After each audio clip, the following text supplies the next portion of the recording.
Hi there, parents. I am Megan Thompson, and if you are struggling with parenting a sensitive preteen, today we're going to cover the number one factor that you need to take into account when your sensitive child who is struggling in the meltdown cycle seems stuck and is between the ages of 8 and 13.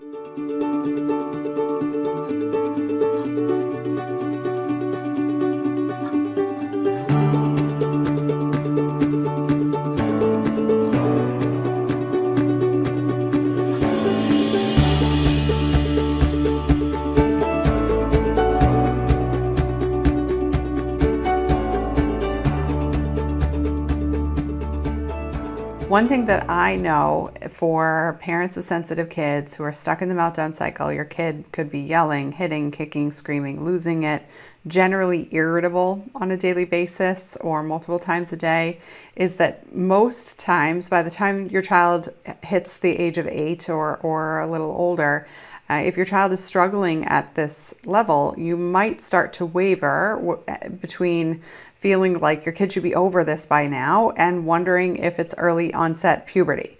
So we're going to be covering all of that today so that you understand what's developmentally appropriate, what's not, and what are symptoms of the meltdown cycle. And then the number one factor that you need to take into account when you're parenting a sensitive preteen who is stuck in the meltdown cycle so that you can break out of it. All right, so I am going to keep this show short because we're only speaking about one key piece today so that you have the ability to really ponder that and move forward. All right, so one thing that I know is that for an 8-year-old, if you're stuck watching your child struggle with verbal aggression, and maybe you've experienced your child exhibit physical aggression when they were younger, you might be wondering whether or not your child is eventually going to grow out of these big behaviors. And I want to speak about this because if your child is yelling more often rather than hitting, and they used to hit, they used to have massive knockdown, drag out meltdowns, their body was on the floor, they were destroying property, exhibiting aggressive behavior, then you might feel like you're out of the woods at this point, and you might feel like the behavior is getting better. And I want to notice and invite you to wonder whether or not this is more of a whack-a-mole experience rather than the behavior getting better. And we're going to be talking about this at this point. So sensitive kids who are stuck in the meltdown cycle, whether their meltdowns are verbal or physical, are typically engaged in intense negative emotion plus negative behaviors on a daily, multiple times a day basis or multiple times a week basis. That is a key indicator that a child is generally unhappy, even if they are doing well in some part of their life. So what do I mean by that? Your child might be thriving or perceived to be thriving in school. They might be engaged in lots of activities and you only see this behavior at home, or your kid's teachers might demonstrate or report that this behavior is only happening in school. And in general, you're able to manage your child's emotions without a fight or a meltdown or both. And so you're wondering if this is just a phase because it's only happening in one avenue of their life.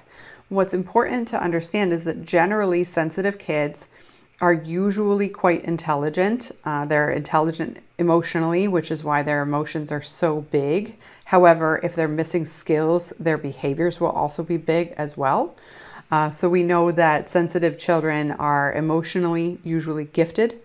And I don't want to go down the rabbit hole of the actual academic sense of the word gifted, but it is definitely a superpower. It is definitely a gift or a strength for a child to be experiencing and noticing other people's big emotions and to be that in tune and that self-aware. Now, sensitive children are not skillful if their behaviors are not developmentally appropriate. So yelling things like, I hate you, you're the worst mom ever, life would be better off without me, you don't understand me, you'll never understand me, or threatening themselves or others or engaging in physical aggression. None of that behavior is developmentally appropriate over the age of 2. Physical aggression is not developmentally appropriate regularly over the age of 2. We want to see kids moving out of physical aggression entirely by the time they're 6. We don't want to see any physical aggression by the time the child is 6. And we would look for hitting to be happening on a monthly basis for a 5-year-old. Anything more than that, more frequent than that, is not developmentally appropriate. All right. So when we look at daily hitting, daily physical aggression, daily verbal aggression, all of that is developmentally inappropriate, even if the child is not aggressive verbally or physically in settings outside the home. All right. So now that we have that context, the first piece that you might be struggling with is being able to wrap your head around your child's development from an age standpoint. If your child is 8, 9, 10, 11, 12, and they're yelling at you regularly, you might be wondering whether or not your child is going through puberty. You might be assessing this with the pediatrician. The pediatrician might be giving you signs, physical signs of the child going through puberty. And it is so important that you are assessing the frequency, intensity, and duration of these meltdowns and outbursts to determine whether or not your child is displaying developmentally appropriate behavior as well as developmentally appropriate emotional expression. So the behavior, the hitting, kicking, screaming, the yelling, all of that is behavior. The quality of words is emotional expression, right? So if your child is saying life would be better off without me, that is a depth of despair that no child should experience. So we don't want any child experiencing that. That is not developmentally appropriate for any child to experience, let alone happening daily or regularly. So this is what I mean by the difference between developmentally appropriate emotional expression compared to the developmentally appropriate behaviors that we're seeing. A child who's yelling on a regular basis is not a child who's emotionally in control. So we would look for that behavior to also be extinguished. Now, in order to do that in a psychologically safe way, right, a way that doesn't add despair to your child's experience, you need to be using positive, gentle parenting philosophy. However, for sensitive kids, you need to get more strategic than that, especially if this is happening regularly, the meltdown cycle is present in your home, because it is very likely that you as a parent are also feeling torn and frustrated, and you might be yelling when you're at your worst. You might be saying things like, I can't handle you, or you might be passing the child off to your spouse or co-parent. I can't deal with this anymore. You do it, right?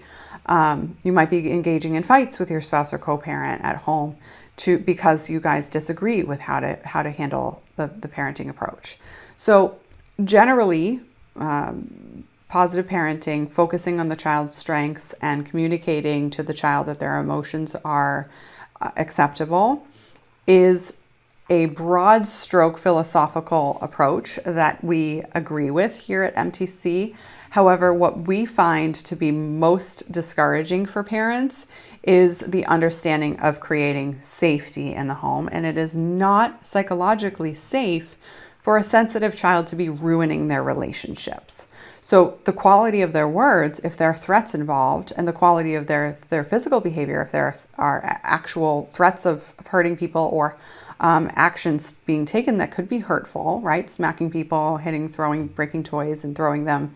All of that threatens the relationship of their loved ones, and that doesn't feel good. So for a sensitive kid, this actually compounds the problem, and it adds shame, guilt, overwhelm, and fosters resentment for the parents because, if you have another child in the home, they're experiencing this or witnessing this, you're trying double time to help the child who's suffering, your sensitive kid who's emotionally suffering here, and then also keep your other children from suffering in this dynamic, right? So it's a big old spider web to try to solve if you're only working on encouraging your child to feel better, right? By using tactics like validation or talking about emotions regularly so that your child doesn't feel like they're a scapegoat or that emotions aren't normal, right?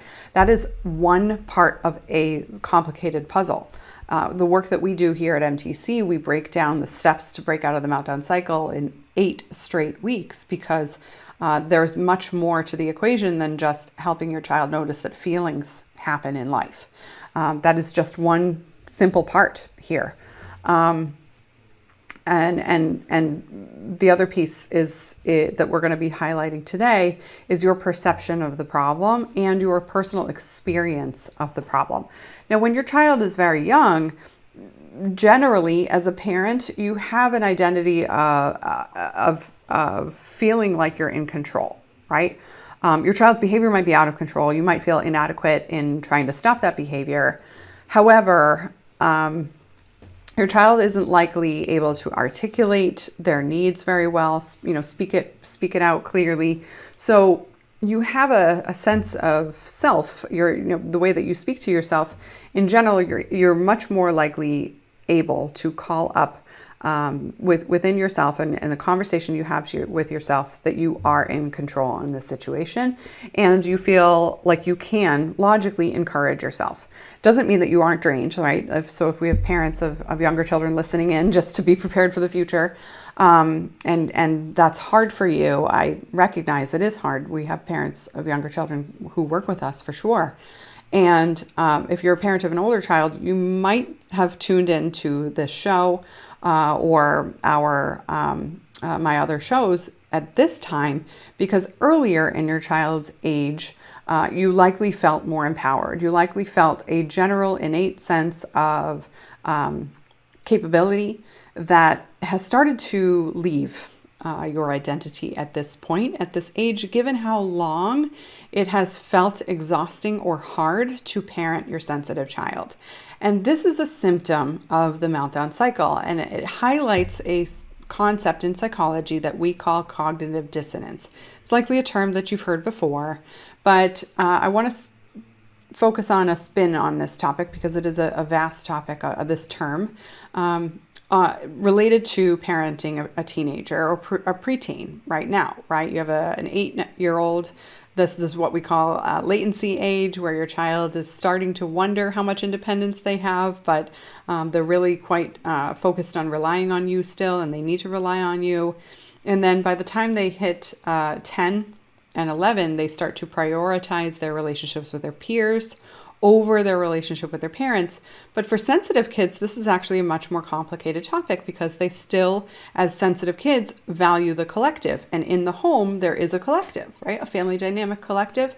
So sensitive kids can actually waffle between highly valuing their parents, their relationship with their parents, and demonstrating that compassion and that empathy and that connection, to so much so that they might actually exhibit social anxiety, right? Separation anxiety or social anxiety, not wanting to leave the parent's side at this old age where we would expect that behavior to be outgrown, right? It's developmentally appropriate for 15-month-old, 18-month-old, 2-year-old, even 2.5. This is where it starts to get more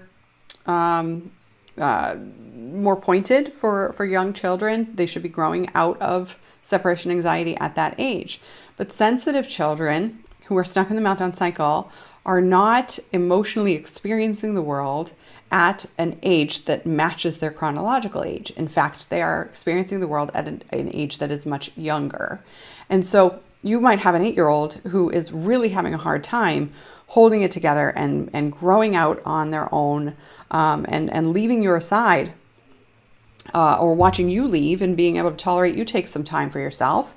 And as a parent, you can start to feel like you're losing control in this dynamic. And so this perception of yourself as someone who has control over your life and you take agency, you might take extreme ownership of different relationships you have, different responsibilities you have. No one's coming to save you from keeping a clean home, or from showing up at work, or from paying your bills, or maintaining your friendships, right? It's your job. You recognize this personal, internal sense of responsibility for the experiences you have in life. And that's a sense of what we call extreme ownership. And there's a famous Navy SEAL named Jocko Willenick who coined the term. We use that term a lot of our clients resonate from that understanding here at MTC, because there are pieces to life that you just have to handle, right? And being a parent, that is your responsibility. You do just have to handle it. And no one's coming to save you from it, right? And that's a blessing, but it can feel a lot like a curse if you don't understand how to break out of the meltdown cycle and you're experiencing your child's behavior. You're taking it personally, you're reactive, you're yelling, and you don't want to be. Perhaps you've been trying to intentionally and consciously parent for a really long time, and it just hasn't been matching up, right? And so I want to make sure that I close the loop here. This concept of cognitive dissonance, prior or in other avenues of your life, you might be feeling like you have a lot of control in how you experience the world and how you interpret the world and how you interpret your roles and responsibilities. However, by the time you get to parenting a sensitive 8-year-old, if your child is still stuck in the meltdown cycle, their behavior changes, likely at this age, for many of you, and they might start becoming more verbally articulate. They might start indicating to you their clever intelligence. You might start questioning how much influence you have over your child, which is where that cognitive dissonance comes in. You might start feeling like you have less control over your child's behavior, over your child's functioning, or their ability to believe that they can function, or their sense of resilience, because of the way that your child is talking to you, because of the words coming out of your child's mouth. And this is the internal experience that you're having is called cognitive dissonance. I used to think, or I globally think, that I'm internally responsible for the experiences I have and the way that I interpret my life. And yet, and I'm responsible for raising my child, and yet my relationship with my child indicates to me that I have very little control. And in fact, my child is telling me that I can't control them, and they're telling me that I don't understand them. They're telling me that I don't get it, and that I'll never get it, and that I'm never helpful. And in fact, sometimes they're even telling me that I'm the worst mom ever. And sometimes I take that personally and I buy that story. And this creates a gap between who I know I am someone who solves problems, who fixes problems, who creates solutions out of nothing, who creatively solves difficult situations, and typically is successful in life. And yet I'm at home with a child who is struggling, and I'm starting to question my identity. And when this is happening at the exact same time that your child is questioning their identity because they're trying to relate themselves to their peers during prepubescence and adolescent behavior, we have a perfect storm where no one knows who's right.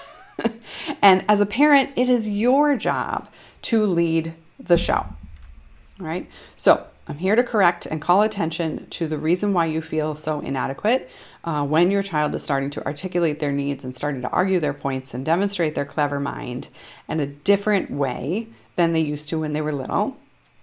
And sometimes that comes out in criticism of your ability to parent and your ability to relate, and the language, the approach and criticism of your interventions with your child. So it might be that you're trying to validate and name your child's emotions, and your sensitive child yells at you right away.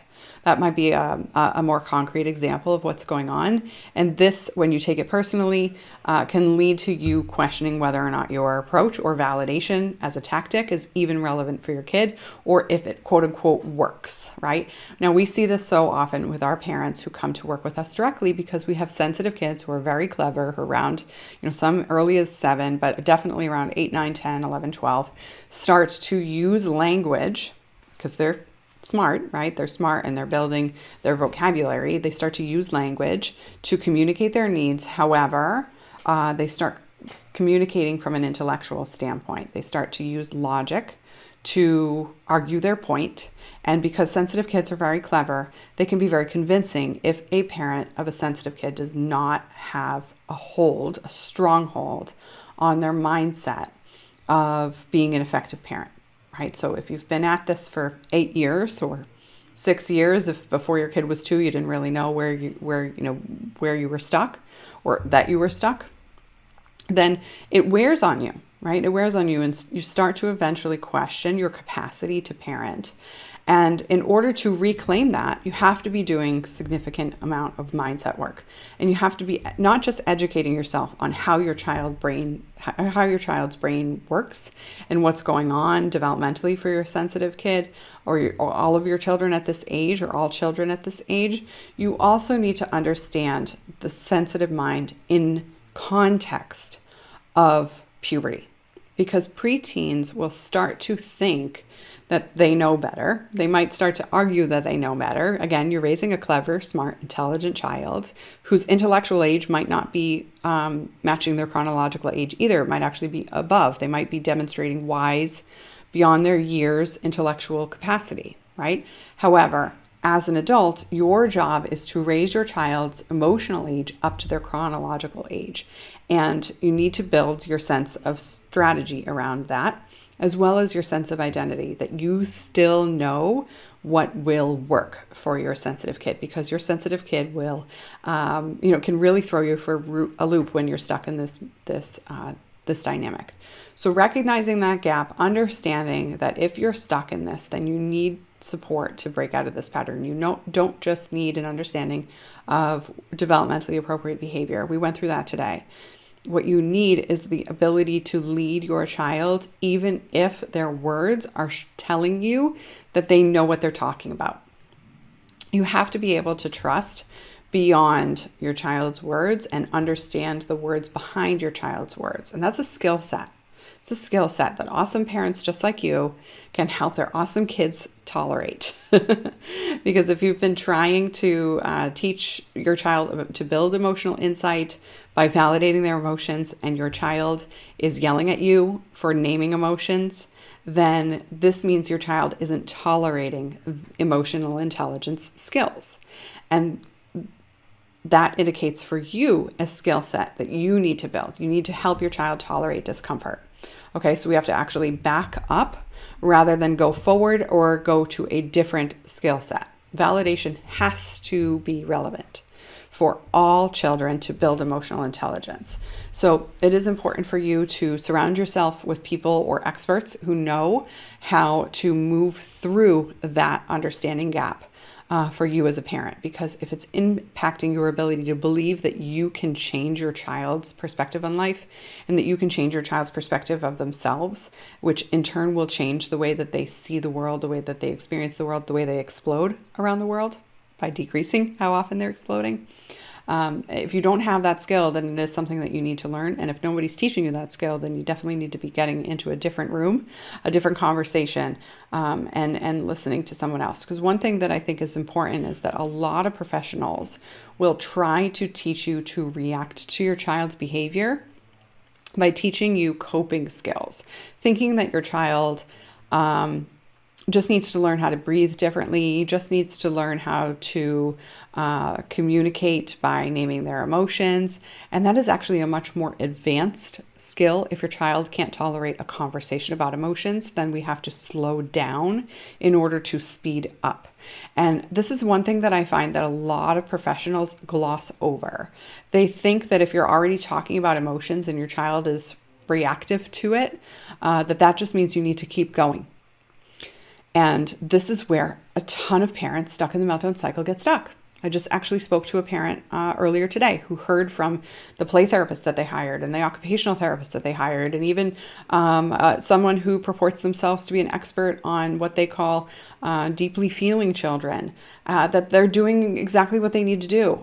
But if the child is balking at those strategies, then there's actually a root missing link. Number one is your trust that you know what you're talking about, right? That cognitive dissonance, closing that gap.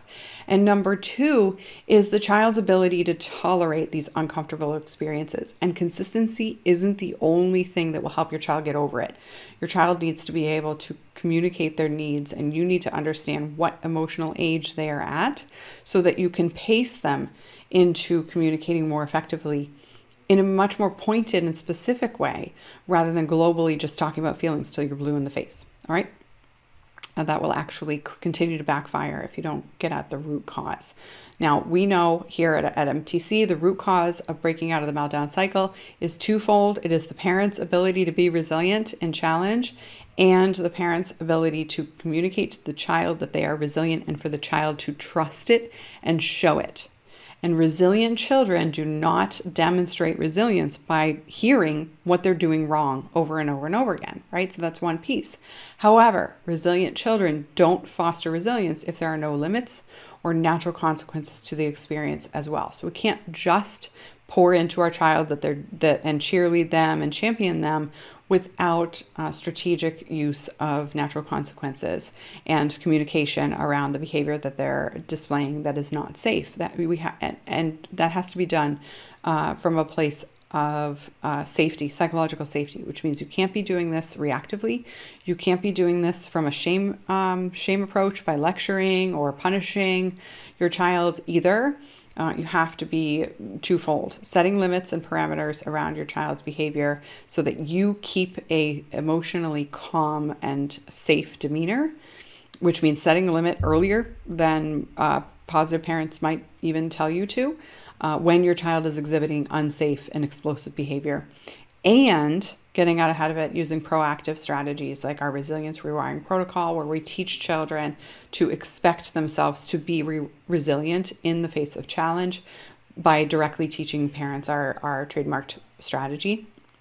And then lastly, but certainly not least, understanding your learning and building your understanding of the child's mind and the sensitive mind and how it combines typical development to the sensitive mind, where there's a mismatch in emotional age, chronological age, and likely also intellectual age, and closing some of those gaps and closing your understanding gap has to happen as well. So those are high level. I told you I would keep this quick. If you want our help to break out of this pattern, then it is so important that you book a call with our team, because it does take strategic intervention to move out of this and to do that sustainably without spinning your wheels or taking years and years and hoping that it shakes out. If you want our help to do that so that you can thrive and trust that your child trusts that they are also thriving, then go ahead over to meganthompsoncoaching.com/talk or meganthompsoncoaching.com/teen talk if your child is of high school age or older. And in those conversations, we will have a clear look at where you're struggling, what your child is struggling with, where you're struggling to lead them, and then also what your goals are. What's your outcome, right? What are you hoping to achieve as you raise your child, and how fast you want to accomplish that? And if speed, efficiency, and psychological safety are all part of your family's goals, then I encourage you to consider working with us directly, and we'll talk about that if that's the case. And if your family's needs is a match to the work that we do in our specialty. If it's not, on that very same phone call, we will refer you to a differently appropriate resource, whether that be a resource you need to digest before you work with us or instead of working with us, and we'll send you in that direction. All right. So again, meganthompsoncoaching.com/talk or meganthompsoncoaching.com/teen talk.